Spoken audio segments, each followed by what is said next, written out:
Hello everyone, I hope you're all doing well. Jordan back here with a new review for you all. Today I'm very excited to bring my review of the brand new Elgato Wave 3 microphone. Aimed at creators, Elgato have designed an all-in-one audio solution incorporating a studio-grade microphone with its own mixing software to give you absolute flexibility in whatever you do. Before we get into the nitty-gritty, there's also another version of the Wave available, which is the Wave 1.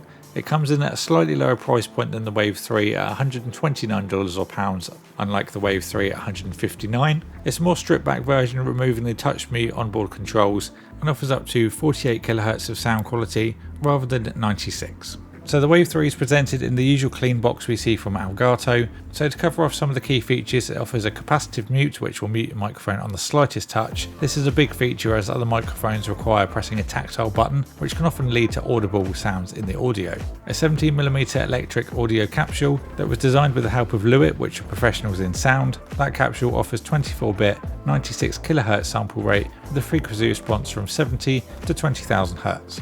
You have on-the-fly adjustment for gain, headphone volumes and the crossfade between the mic and PC mix, with an easy to use control knob. Also has Stream Deck compatibility as well as a few other features that I'll cover as we go throughout the video. And by the way, if you didn't guess, this is all being recorded with the Wave 3. So inside the box there's a quick start flyer and a small accessory box before we get into the microphone that's packaged securely underneath. Inside the box we'll find a 2-meter USB-C cable, a thread adapter if you want to put this onto a boom arm. As a side note, you can get a shock mount for it as well, and there's also an instruction manual. Now onto the Wave 3, and the first thing that I noticed was its very small form factor.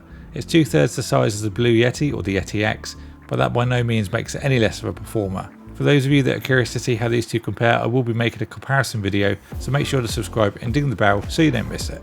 On the top of the microphone it sports a clean Elgato logo. This doesn't glow or anything, and I'm sure it was considered and it would look cool if it did, but that's just an additional cost for something that's just for vanity reasons over function. Behind the grille was of course the capsule, but there's also a built-in pop filter, and during my tests I found it to filter out most of the plosive sounds, but those are looking to use this for a professional scenario or if you're a full-time streamer, I'd recommend getting the additional add-on pop filter as well.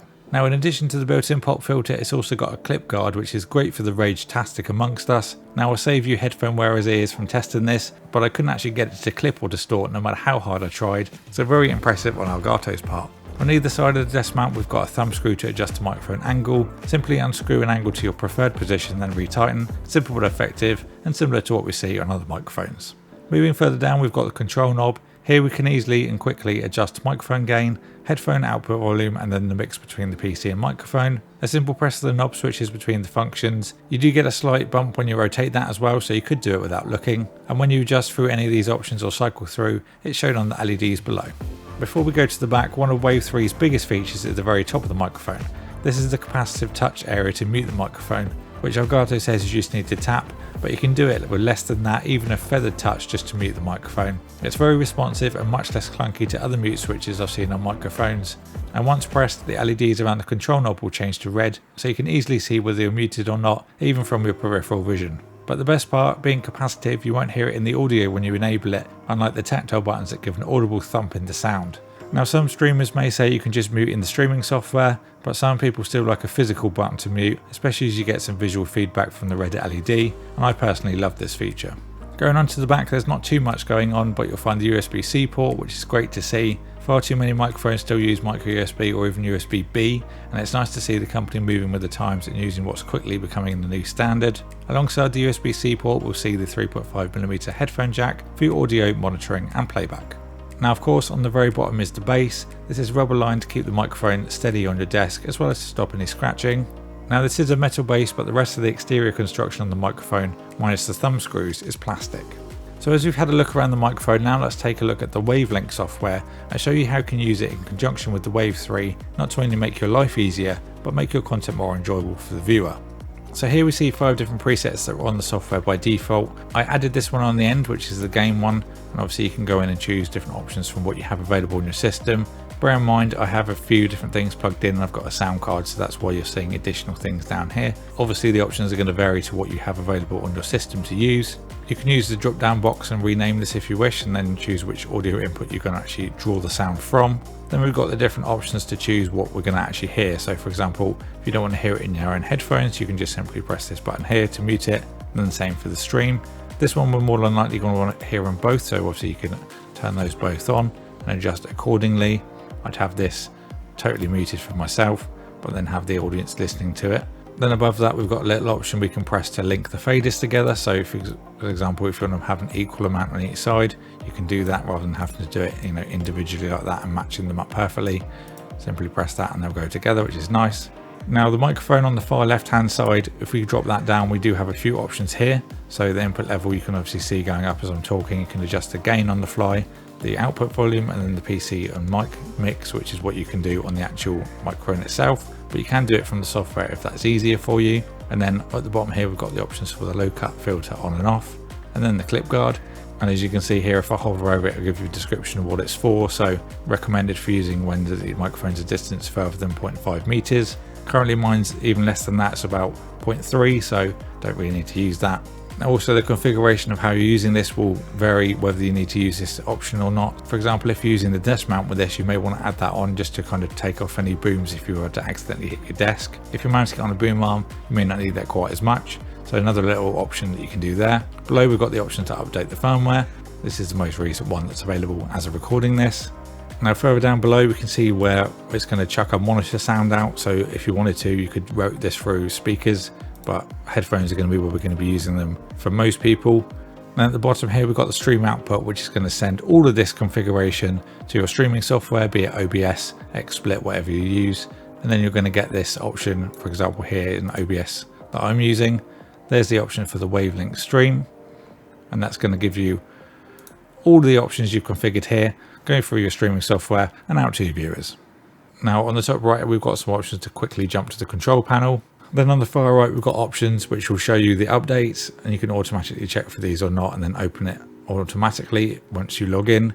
This is all turned on by default. Obviously you can turn that off if you don't want to. For the majority of people that are going to be streaming, you're going to want that open every time anyway. So after using the Wave 3, what do I think of it? Now first and foremost, the sound quality, obviously that's the main purpose of the microphone after all. I've been very pleasantly surprised on how this sounds right out of the box. It does have the low cut filter on by default, which is something I'd probably turn on anyway, being someone with a bassy voice. Mid and high range performance is great, crisp and clear, and records without any need to fuss around with it in post, which of course means when using it in a live scenario where you can't do that, there's not going to be any issues. I would like to see some options for EQ, just for the people that might like to add a little bit more high-end, for example, or even some voice presets like I've seen on other microphones, for those that don't really want to faff around too much, but just want to make it a little bit more crispy. Another thing that would be nice to see would be a noise gate to cut the microphone off when you're not talking, to totally eliminate any background noise. I'm sure these things will come in time, as Elgato are always listening to user feedback and implementing new things, so I'm sure it will happen.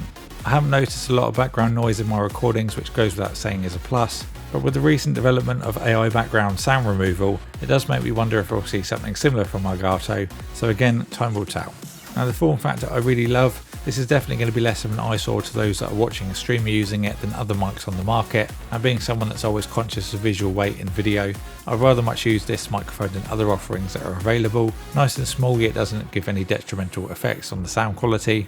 And the less is more approach was definitely the best way to go about this microphone, especially given the size. The simple control knob and LEDs are all you need, unlike others that do customizable RGB, for example, that just adds more additional cost for a gimmick that you might play with once and then never change again. Now there are other microphones on the market that offer multiple pickup patterns, which are also commonly used for streamers and content creators, but 99% of those will use the microphone in a set configuration and never change it, so there again is additional cost going into a product for something that you'll not use. Now admittedly, the price of the Wave 3 is slightly higher than other single pattern microphones on the market, but the touch capacitive button is something that I've not seen before and is amazing, and I'd say the majority that stream full time are likely using a handful of Elgato products already, and being this has Stream Deck incorporation, that in itself is a big selling point for anyone that's already in the Elgato ecosystem. Using the Wave 3 in conjunction with the Wavelink software is a great experience. It gives you the features of what you'd see from a dedicated mixer or controller, all without another physical thing on your desk. I love having the option to choose what I hear to what is being streamed, and I think the biggest use for me would be enabling music for the viewers but not for myself, so I can really concentrate on the game I'm playing. In terms of colour, matte black's an automatic win in my book.